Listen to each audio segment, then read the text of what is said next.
리딩 75분 수업 있고 2교시에는 라이팅 75분 수업이 있고 그다음에 오후에는 120분 동안 자기주도 학습 시간이 있어요. 오, 굉장히 아주 빡빡한 수업 시간이네요.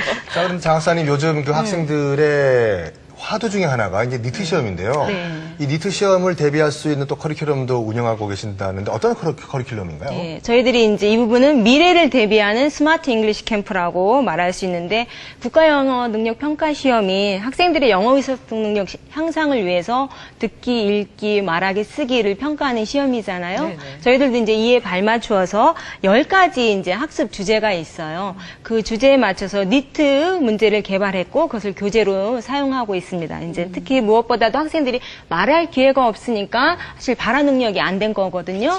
그래서 이제 말하기 능력 신장을 위해서는 저희들이 이제 그 교재 구성이 상황을 주고 키워드하고 그다음에 이제 기본 문형을 주면은 학생들이 그것을 파트너와 페어워크를 한다든가 그리고 선생님과 1대1 연습 또는 이제 롤플레이 활동을 하면서 말하기 능력을 신장을 시켰고요. 이제 라이팅 같은 경우는 이제 쓰기 능력이 우리 학생들 없잖아요. 그래서 문법을 교육시킴으로 해서 학생들이 구조라든가 이제 문법 설명, 그다음에 첨삭 지도를 통해서 좀 아이들이 반복적인 오류를 쉽고 재미있게 배울 수 있도록 저희들이 지도했습니다. 네.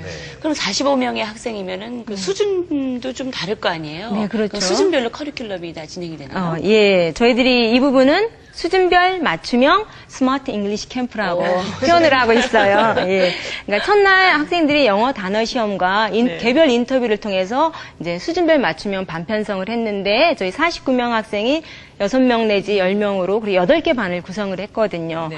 그러면 이제 보통 이제 학생들의 학습 주제는 11차 동안 똑같아요. 그렇지만은 이제 기초반 같은 경우는 기본 문형을 주고 그걸 반복적으로 연습하도록 저희들이 지도를 했어요. 예를 들면은 이제 집에 가서 부모님께 10번 말하고 이게 사인 받아오기. 그리고 또 이제 30번씩 녹음해서 해갖고 오기. 또는 다른 반 친구한테 5명한테 가서 말하고 인증샷 받아오기. 이런 식으로 이제 기초반 반복적인 연습을 했고요. 심화반 같은 경우는 이제 학생들한테 어휘수라든가 기본 문형 제시를 좀 확대했고 스키까지 구성해서 표현할 수 있도록 이렇게 구성을 했습니다. 그러다 보니까는 학습자의 능력에 맞춰가지고 결국은 눈높이 교육을 하지 않았나 이런 생각이 들어요. 그렇네요. 그 우리 장학관님 말씀하신 거 들으니까 막 의욕이 넘치시는 게 그렇죠. 그리고 이 프로그램 얘기를 쭉 들어보니까 정말 그냥 숙제를 내주지만 굉장히 재미있게 캠프답게 내주시는구나라는 생각이 드는데 자기주도 학습을 오후에는 하신다고 하셨어요? 그건 또 뭔가요? 이제 아무래도 학생들이 이제 저희들이 예전에는 자습, 자율학습 뭐 이런 형태로 말씀을 이제 했는데 지금은 자기주도 학습이라고 얘기하고 오후에 저희들이 이제 1시부터 3시까지 120분 동안 자기주도 학습 시간을 줘요. 그래서 이것을 위해서 학생들이 결국은 학습 계획이라든가 학습하는 방법을 몰라서 사실 학습을 못 하잖아요. 그래서 특별히 저희들이 이제 자기주도 학습에 대한 특별 강의를 해주고 학생들이 시간을 잘 활용할 수 있도록 지도를 한 다음에 이제 120분 동안은 학생들이 자기가 오늘 배운 영어를 공부한다든가 또는 이제 수학이나 과학 같은 걸 개별 공부를 하면서 이제 언니 오빠들이 이렇게 같이 학습을 도와주면서 앞으로 이제 학업 성취 향상에 좀 기대를 할 수 있겠다라는 저는 자부심을 갖고 있습니다. 네. 그 방청석에 계신 많은 어머니들께서 궁금하신 점들이 많으시다고 해요. 그래서 저희가 질문을 받아보도록 하겠습니다. 손 들고요. 마이크 대시고. 용인 수지에서 온 정영주입니다. 이호남 장학사님께 여쭤보겠습니다. 아무래도 대학생들이니까 언니, 오빠 같잖아요. 그러니까 공부뿐만 아니라 진로 상담 같은 여러 가지 멘토 역할을 해주면 좋을 것 같은데 어떤지요? 맞아요. 아무래도 학교에 있으면 선생님하고 대화 나누기가 사실 쉽지 않죠.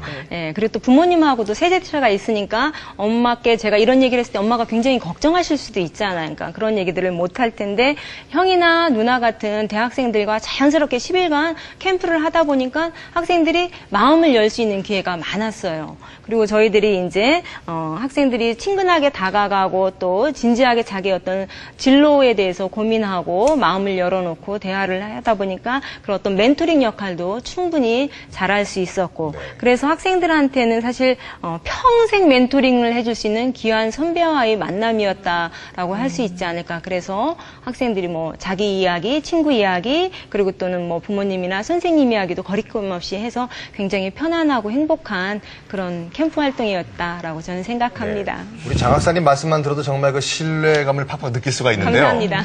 근데 솔직히 말해서 학생들이 상 받는 걸 좋아하죠. 네, 맞아요. 근데 그 캠프가 끝난 다음에 학생들에게 어떤 시상식도 있다고 하는데 어떤 네. 시상식인가요? 네, 일단 10일 동안 즐겁게 참여한 학생들한테는 수료증을 수여하고 그다음에 바른 품성상을 저희들이 시상했어요. 우리 충남교육청에서 바른 품성 운동 그리고 요새 학교 폭력 이런 것 때문에 학생들이 인성 수업이라든가 이런 부분을 많이 강조하고 있잖아요. 바른 품성상은 학생들이 이제 강사님들이 추천해 주셔서 학습 태도가 우수하면서 품성이 바른 학생들 이렇게 5명 수여했고요. 그다음에 이제 마지막 날 우리가 퍼블릭 스피치 컨테스트를 했거든요. 그러니까 첫날 학생들이 입소하면서 영어 연설문을 줬어요. 그리고 계속 외우게끔 오후 자기주도 학습 시간이라 기과 시간에도 이제 계속해서 학생들이 공부를 한 다음에 이제 퍼블릭 스피킹 컨테스트를 해서 그것도 저희들이 기초반부터 10화반까지 반편성이 됐잖아요. 그럼 기초반에서 일치원 월장한 학생들이 있을 거 아니에요. 그 아이들도 주고 그리고 잘한 우수반 학생들도 주고 그러므로 해서 이제 열흘 동안 이제 즐겁게 참여한 학생들 그리고 또 이제 품성이 바른 학생들 또 뭐 성적이 향상되거나 또 우수한 학생들까지 다 교육장상을 수여하면서 영어에 대한 동기라든가 흥미를 배가하는 스마트 잉글리시 캠프가 아니었나 생각합니다. 네. 그 정말 얘기를 들어보니까 상도 굉장히 스마트하신 그렇죠. 게 품성상. 사실 캠프를 하다 보면 그 아이들의 행태들이 나오거든요. 어떤 아이들은 공부를 굉장히 잘하는데도 불구하고 이렇게 화합을 이루지 못하는 거. 그러면 또 그것이 교육적인 효과가 없는 마이너스의 거잖아요. 효과가 있을 수도 네, 있죠. 그러니까 그런 면에서도 굉장히 재미있게 이렇게 프로그램을 만들지 않았나라는 생각이 드는데요. 한문석 교수님께서 좀 정리를 해주시죠. 예. 예, 뭐 아까 말씀드렸다시피 굉장히 그 독특하지만은 그러면 스마트하고 앞으로 발전 가능성이 많은 캠프인데 저는 이거를 그 뭐라고 부르냐 영어 캠프라는 거 옛날부터 많이 있었잖아요. 이제 있었는데 이거를 저는 그 한국형 영어 캠프라고 부르고 싶어요. 이건 왜 그런가 하면은 일단 그 가르치는 선생님들도 때문에 한국 사람 뭐 말하자면 교포 이세도 아니고 완전히 한국 학생들 아니에요. 이제 국내에 있는 한국 학생들이고 그 다음에는 프로그램이 교육청에서 직접 주관해서 이렇게 운영되는 거 아닙니까? 이제 그래서 지금 장 학생님 얘기 좀 들어보니까 방학만 되면 영어 캠프 전국에 어마어마하게 많거든요. 그 정체불명 캠프들이 많은데 이건 교육청에서 직접 짜가지고 하니까 공교육의 테두리를 벗어나지 않는 그 범주 안에서 이 학기 중에 공교육에서 정규 수업 시간에 커버하지 못한 부분을 보충해준다는 측면에서 이건 공교육과 바로 연결되는 굉장히 좋은 거거든요. 이게 사교육의 캠프하고 다른 점이에요. 사교육 캠프는 학교 교육이랑 전혀 상관없이 돌아가거든요, 이제. 그런 면에서 이게 아까 뭐 학교에서 한다는 것이 조금 뭐 그렇다 그러긴 했는데 진짜 시설 좋은 데서 하는 캠프는 몇 개 안 돼요. 대부분 다 건물 안에서 비슷비슷한데 그래서 저는 요거를 갖다가 이 한국형 영어 캠프를 그냥 우리끼리만 잘해보자 이러지 마시고 좀 가능하면 퍼뜨리는데 이거는 교육청이 단위교육청만 아니라 전체 우리나라 전체 교육청 차원에서 좀 이걸 좀 개발시키고 또 하나는 보니까 이제 국내외 한국 대학생들이나 해외 유학생들이나 이런 프로그램이 있는 줄 모르는 학생이 더 많을 거예요 아마. 그래서 이거를 좀 더 그 대학생들한테도 적극 홍보해서 요즘 우리나라 대학생들도 졸업하려면 뭐 봉사 학점 이런 거 이수해야 되는 거 많은데 이거 어디 동사무소 기획과로 할 때 쓸데없는 거 많이 하는데 이런 거 하면 참 좋거든요 이제. 근데 몰라서 못해요 이런 거를. 저도 학생 지도할 때 하는데 모르니까 못하는데 이런 거 있는 줄 알았으면 벌써 또 저는 또 우리 과가 또 관련된 학과니까 많이 보낼 수 있었는데 또 적극 홍보하면은 아마 배우려는 신청한 학생보다 가르치려는 학생이 더 많을지도 몰라요 이게 아마. 그러니까 그렇게 잘 좀 했으면 좋을 것 같습니다. 네, 오늘 이 자리를 빌어서 또 금산교육지원청과 또 한양대가 또 MOU를 체결할 그런 걸 또 보이는데. 천군만마를 얻으셨어요. 자, 마지막으로 우리 송영석 과장님 어떻게 보면 우리 또 교수님께서 말씀하신 것처럼 한국형 영어 캠프의 또 어떻게 보면 선구자 역할을 하고 계신데요. 앞으로의 계획은 어떠신가요?